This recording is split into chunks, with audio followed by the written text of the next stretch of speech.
Wednesday night, close to midnight, President Trump picked up his phone and posted something that was supposed to end a story.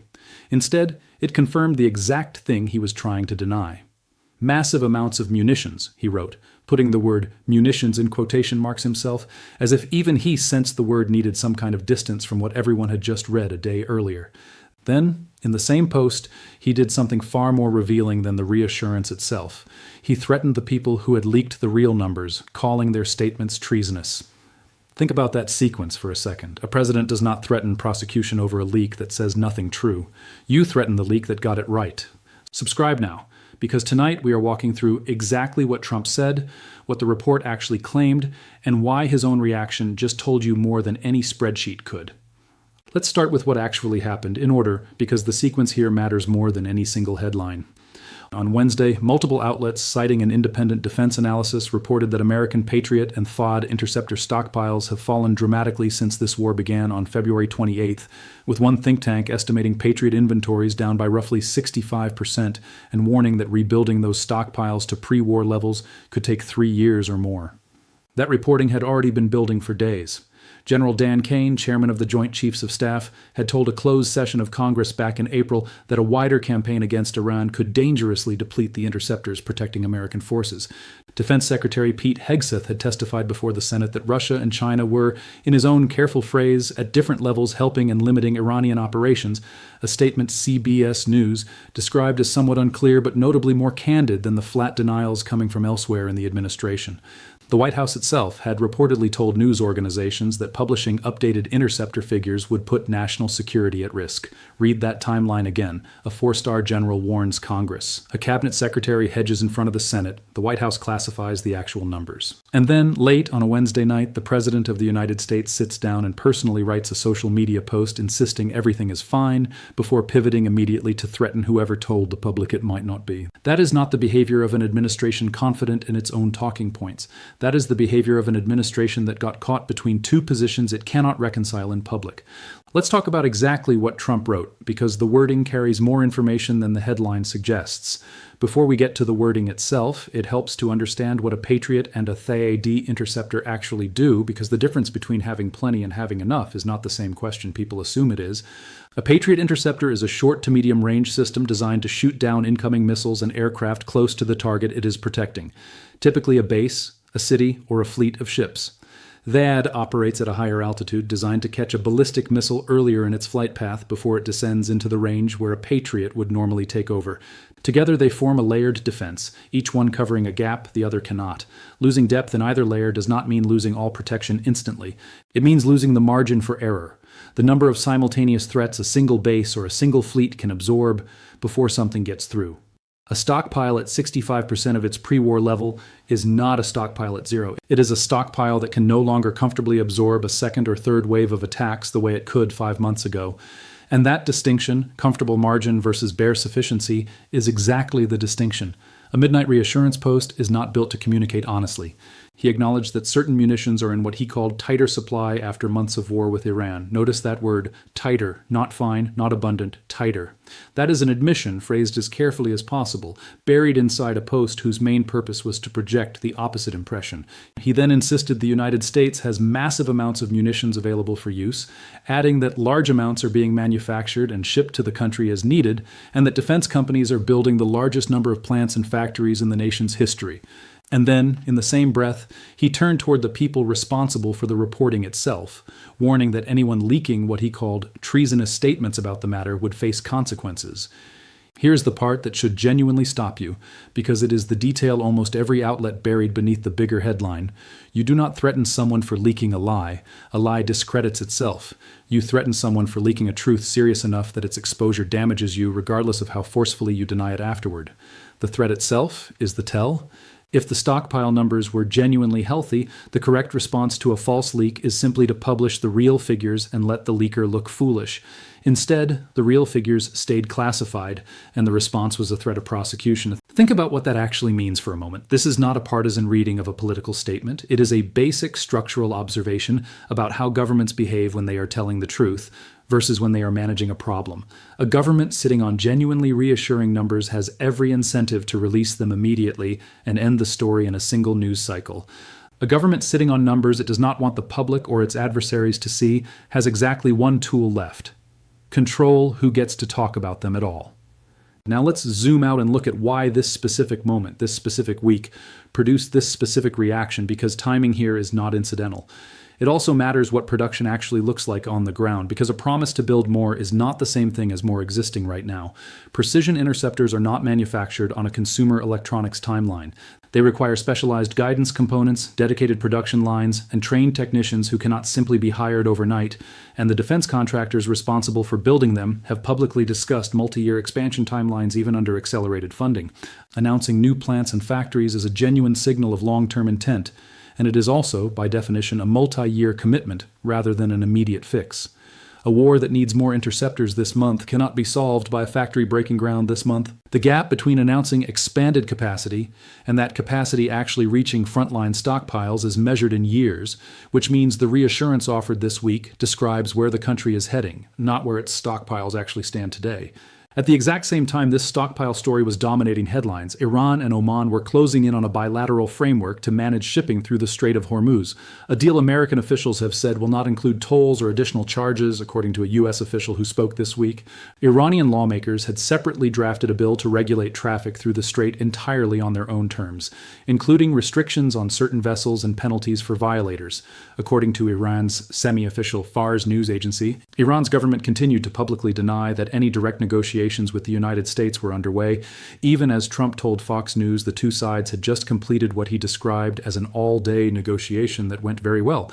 Two governments describing the exact same week in completely contradictory terms, while a separate diplomatic track over Hormuz moves forward almost entirely outside Washington's direct control. Now place the munitions story inside that same week. If Iran's own negotiators believe, correctly or not, that American stockpiles are stretched thin enough to limit how hard Washington can actually push, every one of Iran's public positions this week makes considerably more sense. Denying talks are happening while simultaneously reporting they went very well. Drafting a unilateral bill to control the strait rather than waiting for a multilateral framework that includes American terms. Advancing a deal with Oman that specifically excludes the no-tolls condition Washington says it requires. None of that is the behavior of a government that believes the country threatening it can back that threat up with unlimited force. It is the behavior of a government that has read the same reporting the rest of the world just read and adjusted its own leverage accordingly. If you're starting to see how a single midnight social media post connects to a diplomatic standoff happening thousands of miles away, that connection is exactly why this channel breaks stories down this way. Hit subscribe now because the next part of this ties directly into what American troops are actually experiencing on the ground while this argument plays out in Washington. Let's talk about the human cost sitting underneath this entire argument over stockpile numbers, because it is easy to lose sight of it inside a debate about interceptors and press releases.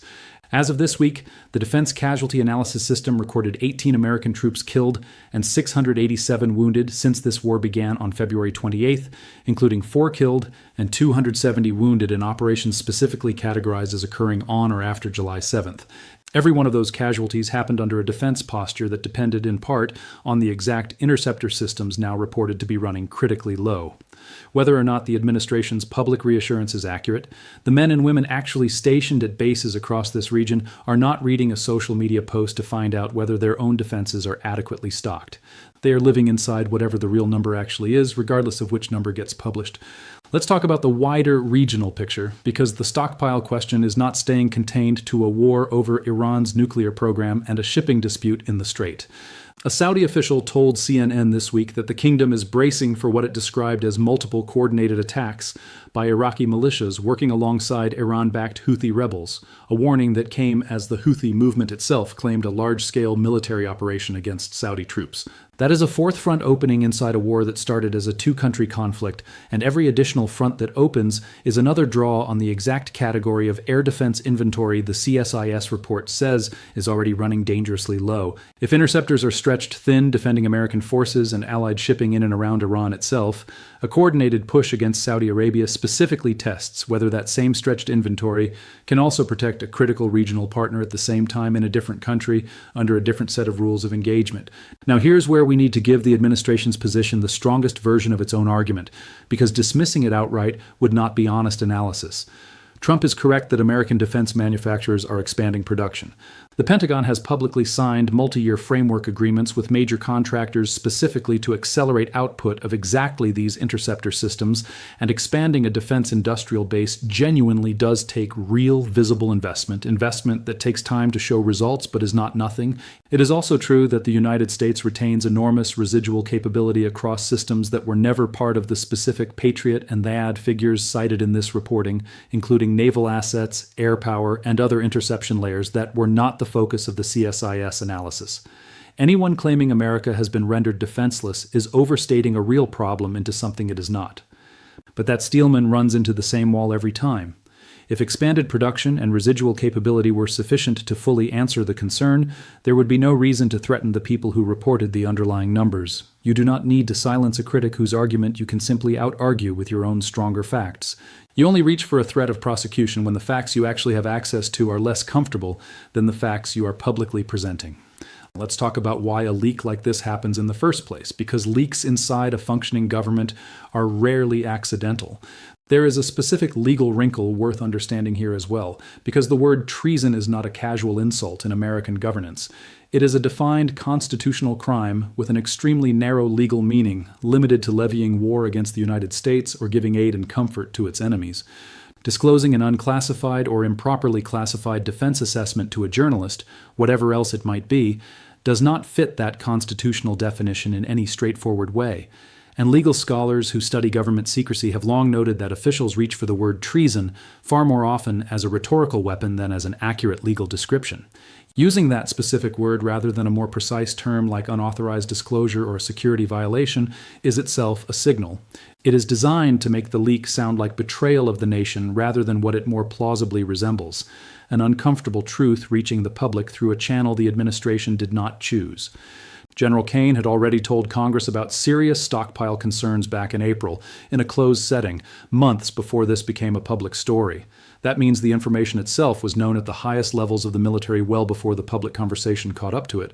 When a gap that wide opens between what senior officials are privately telling lawmakers and what the public administration line is saying out loud, someone inside that gap eventually decides the distance has become too uncomfortable to sit inside quietly.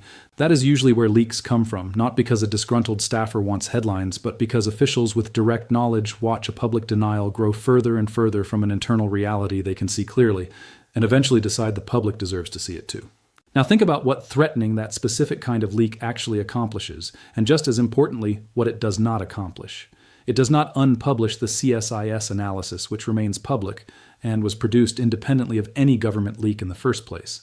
It does not change the underlying stockpile numbers themselves. What a threat like this does accomplish is narrower and, in its own way, more revealing.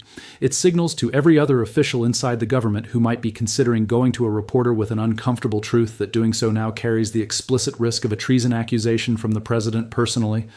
That chilling effect matters far beyond this single story, because the next uncomfortable truth inside this war, whatever it turns out to be, now has to clear a considerably higher bar before anyone with direct knowledge of it is willing to bring it forward. Let's also connect this to something specific happening inside Congress right now, because the leak did not land in a political vacuum. Lawmakers from both parties have reportedly used Caine's earlier closed-door testimony as the basis for pressing the administration on exactly this kind of transparency question, arguing that funding requests for expanded munitions production cannot be properly evaluated by Congress if the underlying stockpile numbers driving that request remain hidden from the committees responsible for approving the money. That creates a genuine institutional tension sitting underneath the political theater of a midnight social media post. Congress cannot fully do its constitutional job of overseeing military spending if the executive branch treats the very numbers justifying that spending as too sensitive to share even with the legislators voting on the budget. A threat aimed at leakers, in that specific context, is not just about controlling a news cycle. It is about controlling how much oversight the people who fund this war are actually able to exercise over it. Let's zoom out one more time and ask the question that actually matters here, because a single social media post is not really the story. The story is what that post reveals about the gap between the war Washington is describing publicly and the war its own senior officials have been describing privately for months. A four-star general's April warning to Congress, a defense secretary's hedged Senate testimony in July, a White House classifying its own stockpile figures, an independent think tank publishing numbers the government would not, and now a midnight social media post that admits munitions are tighter while simultaneously threatening anyone who says so more directly. Every one of those 5 data points points in the same direction, and none of them required a single leaked document to notice, because the administration's own public statements, laid end to end, already tell the story on their own. Here is the honest strategic assessment without flattering either side of this argument. It is entirely possible that American stockpiles, while genuinely depleted from pre-war levels, remain sufficient to sustain the current posture of this war for the foreseeable future, and that Trump's underlying claim about eventual production capacity is fundamentally accurate over a long enough timeline. It is equally possible that the depletion documented by an independent, nonpartisan defense analysis represents a genuine near-term constraint on how aggressively the United States can escalate without meaningfully increasing risk to its own forces and regional partners. Those two possibilities are not mutually exclusive, and the honest answer likely sits somewhere between them. What is not ambiguous is the political choice made this week to respond to that uncertainty with a threat rather than with transparency. And that choice tells you something about how this administration intends to manage the next uncomfortable number whenever it surfaces. There is a historical pattern worth naming before we close this out, because governments reaching for secrecy over disclosure during a resource crunch is not a new invention. One final thread deserves attention before we get there, because it shows how quickly this specific admission could ripple outward into decisions far beyond Iran. Every ally that depends on American-supplied Patriot and THAAD batteries for its own national defense is watching this exact story unfold, from Gulf partners hosting American troops to allies in Europe and Asia relying on the same supply chain for their own systems. If Washington's own stockpiles are stretched thin enough to require careful rationing between competing theaters, Allied governments have every reason to ask whether their own promised deliveries and replenishments might slow down as a result, regardless of any public reassurance offered on a Wednesday night. A shortage that starts as a domestic political story about one war has a way of becoming a diplomatic question for every partner counting on the same finite production line, and that question does not go away just because the president posted that everything is fine. Militaries throughout history have discovered that the moment a shortage becomes public knowledge, the shortage itself becomes a target, studied by adversaries looking for exactly the gap where pressure will be least resisted. That incentive to classify bad news is real and, in a narrow sense, defensible as operational security. But there is a difference between protecting operational details from an adversary and threatening domestic reporters and officials for discussing the existence of a shortage that independent analysts have already documented in public. One is security, the other is image management, and confusing the two has a long history of eroding exactly the public trust a government needs most when it is asking its citizens to accept the cost of a war that keeps extending past every deadline it was originally given. The Iran-Oman framework over Hormuz continues moving forward on a timeline that does not appear to be waiting for Washington's full endorsement. Saudi Arabia is bracing for a coordinated attack from Iranian-aligned forces on a separate front entirely. American troops continue to serve under a defense posture whose real capacity remains genuinely disputed even among the people who should know it best. And the President of the United States spent Wednesday night doing what every leader eventually does when a number becomes politically inconvenient, insisting the number does not matter, while making unmistakably clear through the specific target of his own anger that it does. Tell me what you think this actually reveals. Do you believe the administration is right that America's production capacity will outpace this shortage before it matters? Or do you think the threat against the leak is the real headline here, more revealing than anything Trump actually said about munitions? Drop your take in the comments and tell me where you're watching from. And if breaking down what a leader's own words accidentally admit is exactly the kind of analysis you come here for, go ahead and subscribe, because this administration has more uncomfortable numbers to manage before this war is over, and you will want to see how each one gets handled.